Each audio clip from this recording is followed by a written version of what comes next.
next fortnight will be the last Guardians for the year. We've got a question and answer night. We've got Father Peter Joseph joining us, and maybe Robert Haddad again. I don't think I've asked him yet, but... You did already. I did, yeah.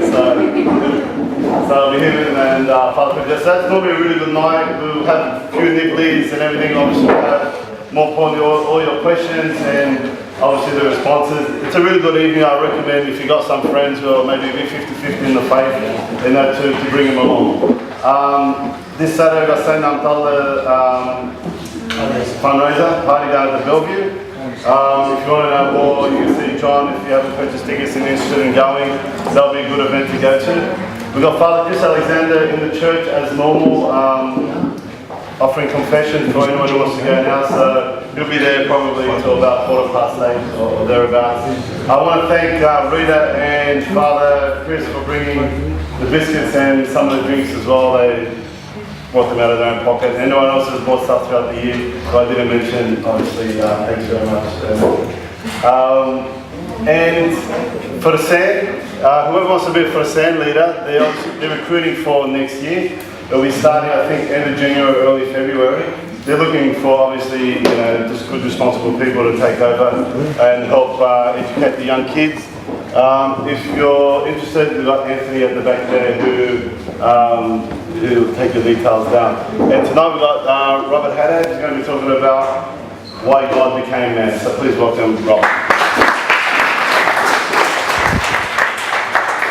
Just one more thing, we're not going to have a break, we're going to go straight through to maybe about 9:05. Okay? Thanks very much, Gabby. I haven't spoken for about 18 months here, so it's been a while since I've been here, so it's a bit of a homecoming. I used to spend a lot of time here as part of my job when I worked here at St Charbel. Examination room, graduation room, things like that. Anyway, I was thinking about how to approach this topic. It's probably a topic that's been written about or thought about more than most others. Why God became man. We all know that God became man, at least we here as Catholics believe that Christ was a divine person with two natures, divine and human. But I think the best way to approach this question is to go back to the very beginning.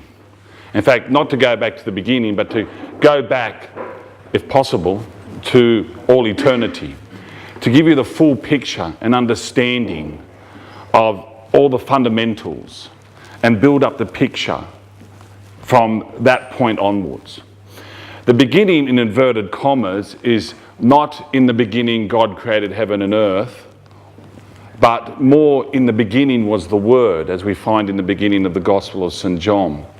Let's look at God first, then we'll look at why God created creatures. Then we'll look at the creation of angels, theories about what test was put to them, how this relates to humanity, the fall of humanity, the intervention of God to restore humanity, and then we understand more why God became man. God becoming man, what that means, what is our understanding of that, the event called the Incarnation. The value of Christ's redemption, what Christ did, what does it mean for us, how does it benefit us, and how do we benefit from it? And then we look at the consummation of Christ's mission, his ascension into heaven and being at the right hand of the Father.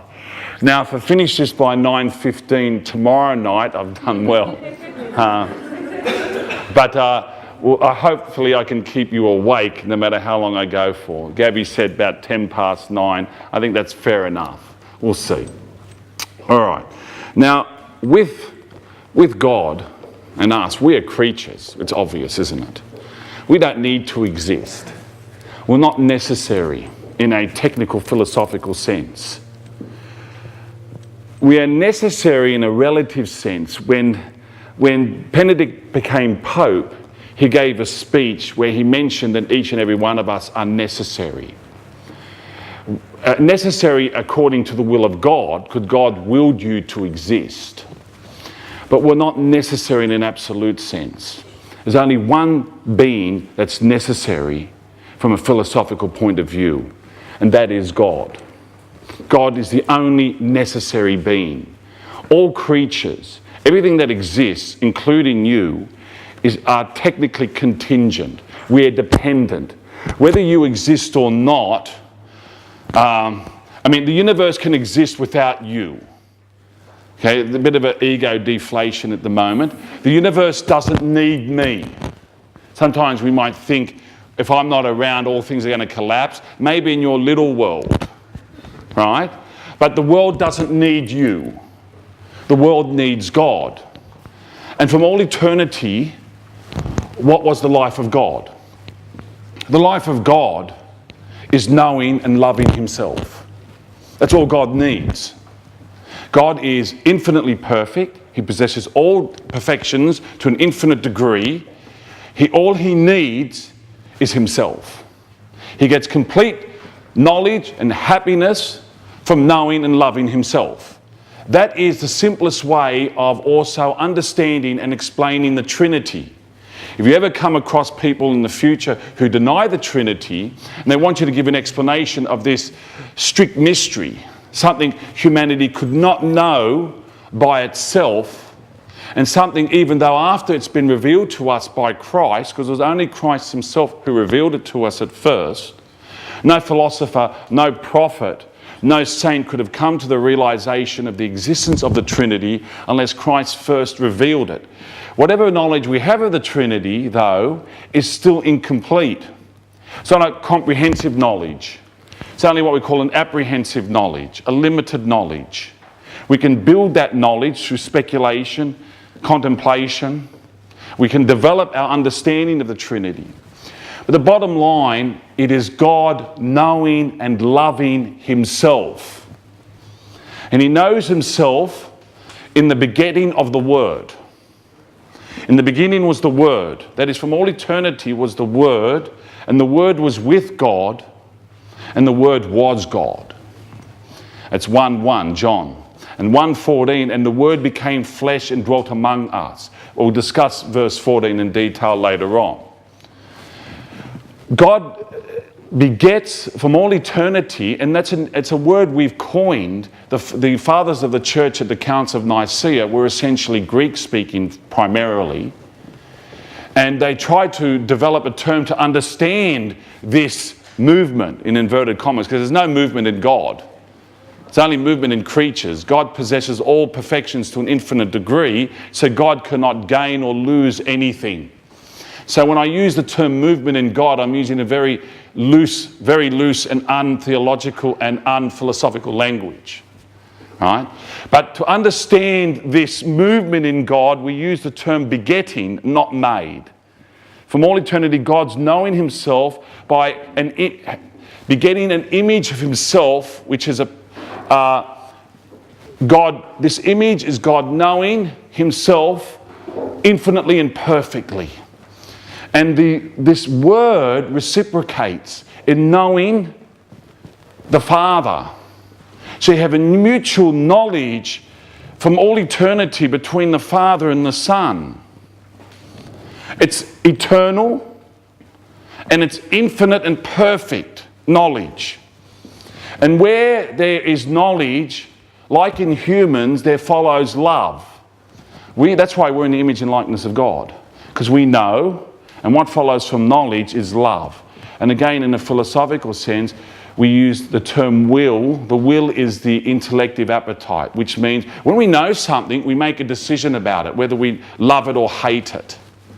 When the Father knows the Son and the Son knows the Father, this reciprocal knowledge, because they're knowing two distinct persons which are both infinitely perfect, there must flow simultaneously, also from all eternity, a mutual love. A mutual love which is also infinite and perfect. Two infinite and perfect persons knowing each other perfectly, begetting simultaneously infinite and perfect love of each other. That is what we call the Holy Spirit. That is the interior life of God. That is all God needs.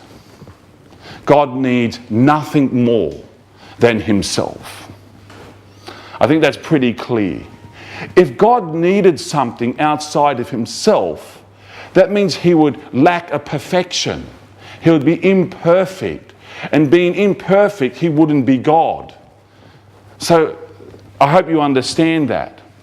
All God needs again is to know and love himself. So the next question that follows from this is why on earth, well, there was no earth, but why does he create? Why does he create anything outside of himself?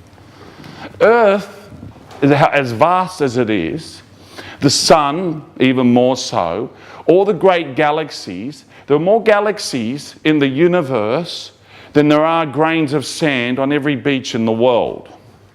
So next time you're at a beach with your family, relaxing there, look at all the sand and say, this is one beach of many thousands in the world, and try and count how many, or imagine how many grains of sand there are, and there are more galaxies than there are grains of sand on this planet. Yet all those galaxies are inferior to humans. Okay, well, let's look at this question now. Why did God create then? The First Vatican Council, which was held in 1869 to 1870, gives us some dogmatic answers to this.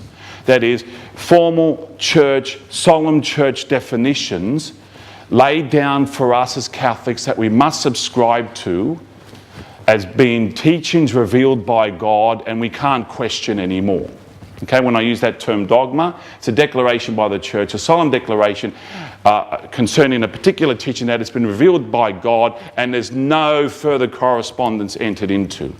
What the First Vatican Council said about why God created, well, it said that God created freely, first of all. There's no compulsion. No one forced God to create. The act or all creation that God brings forth, has brought forth and continues to bring forth, is done freely. God can't be coerced, either externally or internally. He does it freely. For what reason? Out of his goodness. God is essentially good. If God is not good, he wouldn't be God. We're wasting our time. The God of the Christians, I know living in the 21st century, we don't appreciate it, but if you ever did serious studies in early church history, and that's where I did most of my studies in that area, look in the 2nd century church, you know, the idea of a God who is good wasn't held by the majority of people.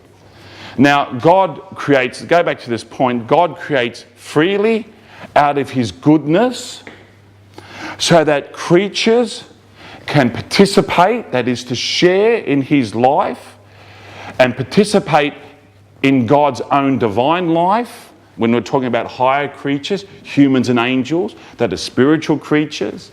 Humans are mixed spirits, mixed with a physical body, and angels are pure spirits without a body, so that creatures can participate and possess God's very own life.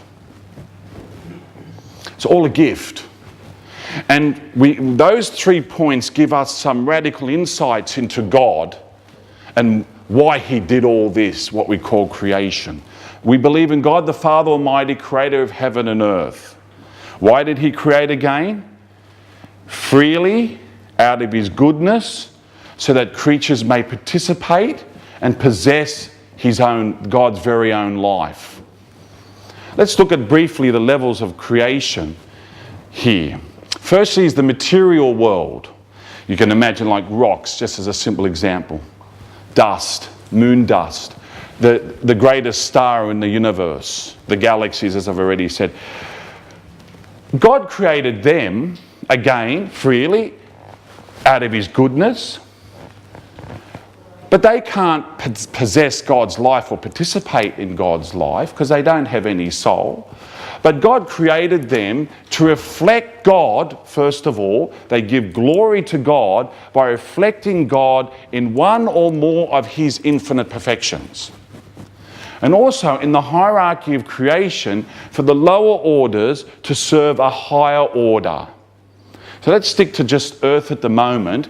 The material world, if you look at the soil, for example, it would serve higher orders like the plant kingdom.